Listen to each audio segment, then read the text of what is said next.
दिनैनि गाहाम बाथ्राखौ आं लाबोनो सानदों बोसोन बिजाबनिफ्राय 30 बालाब 30 आं फरायनि मोनबायब्ला जिसुनि मुङाव। नायनो मोजाङाव सोलिनाय दं, समायनायाव रहायलांनाय दं, आन्थाय जाय हिन्जावा फोरबोखौ मान होयो बियो बाख्नाय जायो। बे गाहाम रावनि थाखाय आं इसोरनियाव गुसुङै आरज खालामगोनि। जोंनि गोजौसिनथाव थानाय सोरजिगिरि गोथां आरो गोथार अनखोथार बिफायसोरनिबो दान बे समाव हामबायदों। दान बे समाव गाहाम बाथ्रा लाबोनायसै आंनि खुगा सालाय मेलेम गासैयाव थानाय हाबजा खालामदो। आंनि गासै दै फाब गोरोन्थिफोरखौ निमाहा खालामदो। बेबायदि आसा आरो बरसाफोर बावफा जागायजेननायनिफ्राय जोबजासिम बुंग्रा आरो खोनासंग्रा साफ्रोमजोंबो गोसो थागोन आरो नोंनि गोथार जिउजों जोंखौ दैदेनगोन। बेबायदि आसा आरो बरसाजों गुसुं आरो सासे बोसोराव ख्रिस्ट'खौ जिसुनिफ्राय आमेन। जों बेवहाय दिनै सोलोंगोन। नायनो मोजाङाव सोलिनाय दङ, समायनायाव रहायलांनाय दं, आन्थाय जाय हिन्जावा फोरबोखौ मान होयो बियो बाख्नाय जायो होनना बुंदों। जों बेवहाय हिन्जावफोरनि खोथाखौल' जों सावरायनाय नङा। जों दिनैहाय साननानै नायो समायनायाव मा दं होनना बुंदों।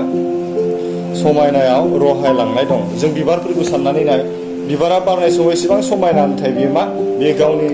सम बारग'नाय लोगो लोगो बियो मा जायो, रहायलाङो। खायसे बिबारा सानसेयावनो रहायो, खायसे साननै सानथाम, खायसे सप्तासे, नाथाय बिहा मोनसे मा जोबनाय दंखायो, रहायलांनाय दं। अब्ला जों दिनैहाय जों साननानै नायो समायनाया मा? समायनाया जाहैबाय मा, जायनाखि नायनो मोजां बिबार बारसे जेनेबा ना, बे बिराद मोनसे समायना, जायखौ नुनानै नोंनि गोसोआ मा रंजायो बा खुसि जायो बा गोजोननाय मोनो। नै बेखौ मोनसे समायना होनोना, जायनाखि नोंनि गोसोखौ बोनो हायो, जायनाखि मोजां, नै बेनो समायना। बेनिखायनो इसोरनि बेलायावहाय बाइबेलाव जोंखौ बेवहाय नै बेबायदि बिजिरदोंना, जों साननानै नायनो मानसि हिसाबै जोङो संसारनि समायनाखौ जों बांसिन नागिरो, नाथाय इसोरा जोंनि सोरगोनि समायनाखौ जोंनो होनो लुबैयो। जों दिनै साननानै नायनि, जों बिजिरनानै नायनि ना, संसारनि समायनाया मा आरो सोरगोनि समायनाया मा। संसारनि समायनाया जाहैबाय मा, मानसि हिसाबै नायोब्ला महर मोजां, गन्थं गोलाव, बेबायदि महर मुस्रि मोजां। बा संसारनिखौ नायोब्ला दाम गोसानि गारिफोर, बे जेसेनो दाम गोसा जागोन एसेनो नायनो समायना जागोन। बिबारफोर जेसेनो मा रं बिरंनि बिबारफोर एसेनो नायनो मोजांसिन जागोन ना। नाथाय बे संसारनि बे रं बिरं बिबाराव मा थायो होनना बुंदों, रहायलांनाय दं, जोबलांनाय दं। जेरैहाय मा,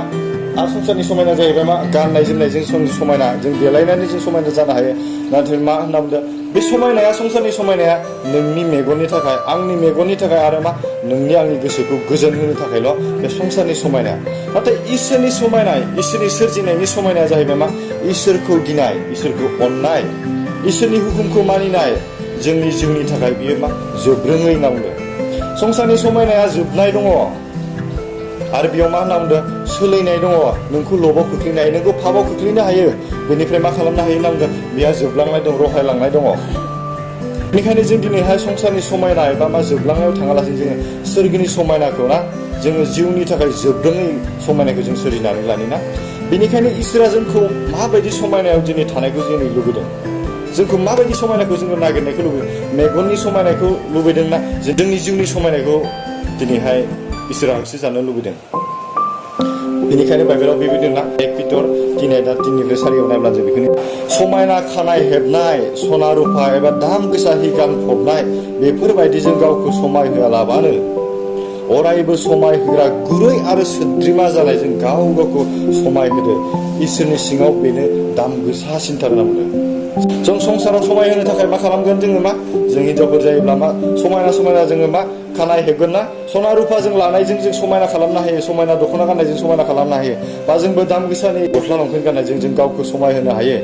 नाथाय इसोरा जोंखौ मा होनना बुंदों, बेफोराव जों समाय होआलासिनो जोंनि जिउनि समायनायखौ जोंखौ नागिरनो होदों ना। संसारनि समायनायखौ जोंहा बेसेन होआखै इसोरा, गावखौ मा समाय होदों, माजोंहाय, गुरै आरो सोद्रोमा। जोंनि आखला गुरै आरो सोद्रोमा जानायजों जों गावखौ समाय होनि ना। इसोरनि सिगाङाव बेनो दाम गोसासिनदों ना। बेनिखायनो जों संसारनि समायनायाव जोबनाय दङखाय जोङो इसोरनि समायनायखौ, जोङो जिउनि समायनायखौ जों होसोनो नाजायो ना। मोजां सोद्रोमा आखल जों अरायबो गोसोखां जायोना। जों जेब्ला सोद्रोमा आखल जागोन, जों थैना थांनायनि उनावबो मुखाया बिराद मोजांमोन, जों बेबायदि गोसोखां जायो। संसारनि दाम गोसाया मा, इसोरनि थाखाय जेबो बेसेन गैया होनना बुंदों ना। बेयो जेबो बेसेन गैया। नाथाय जोङो जिउनि बेसेन गोसाखौ जोङो आरजिनानै लानो हायोब्ला बेयो मा जोबनाय गैया, रहायनाय गैयाना, बेयाव सोलायनायबो गैया होनदों। संसाराव मानसिनि समायनाया बैसोआसो समायहोना थायोना, महर मोखां गाननाय जोमनाया नङा। उन्दैनिफ्राय बोसोरसे बोसोरनैसिम बिसोर समायना गन्थं गोलावानो जा गुसुङानो जा गोसोमानो जा गुफुरानो जा जों बयबो अनो बिसोरहा मोनसे समायना दङ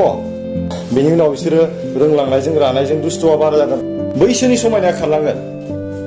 जों समायनायैनो थाबाय थागोन नामा जों समायनायै थाबाय थाया बेनिखायनो जोङो माब्लाबाबो जों गावखौनो बिराद महर गोसा बिराद समायना होनना सानना लानाङा सासे महरनि रानि माने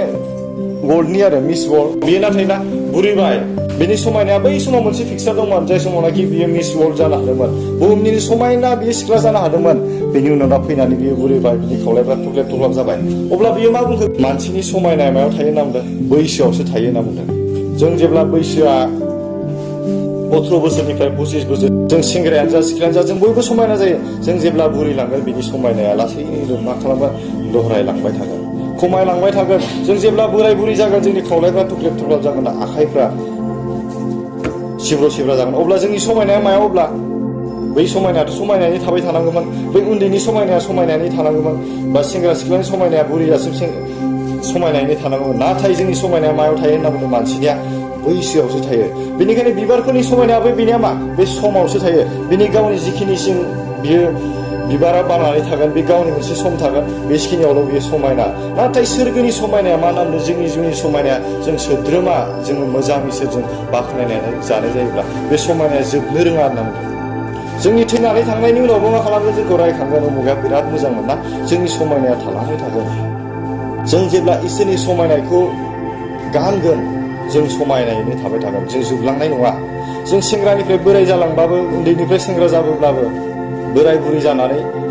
थैलांब्लाबो जोंनि समायनाया समायनायैनो थागोन ना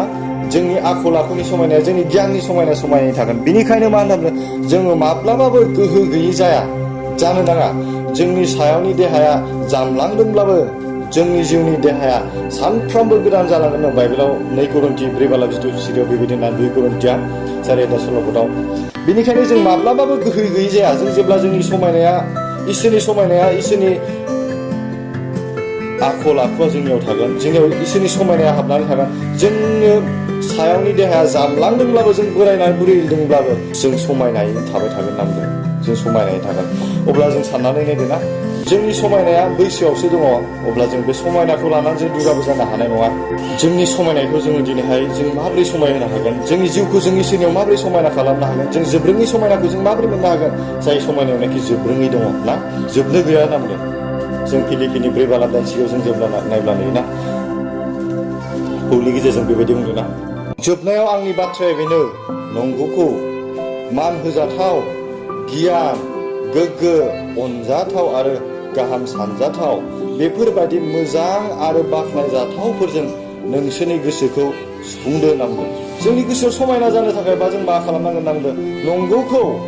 जों जोंनि गोसोआव जेब्लाबो नंगौ बाथ्राजों रायज्लायनांगोन नंगौ बाथ्राजों बुंनांगोन मान होजाथाव जों जेब्ला इसोरनि बायदि सोलिगोन अब्ला जोंखौ मान होगोन जोंनि आखल आखुफ्रा मान होजाथाव जानो नांगोन बेनिफ्राय मा गियान जोंनियाव गियान थानांगोन जाय गियानजोंनाखि जों मोजां गाज्रि हमदांनो हानांगोन जाय गियानजोंनाखि जों मोजां गाज्रि हमदांनो हायो जों पापनि थांनायनिफ्राय जोङो गावखौ गाव होबथानो हायोना बेनिफ्राय जोंनि गोग्गो जानांगोन जों गोथार जानो हानांगोन अनजाथाव आरो गाहाम सानजाथाव जोंनि मावनायखौ नुनानै जे मानसिफ्रा अनो आरो गुबुनफ्राबोदि सानो उमुगा ओरैबायदि मावो ना जों दे सासे सानजाग्रा जों जे साफा अनजाग्रा जानो हायो जों बेखौ होसोनांगोन ना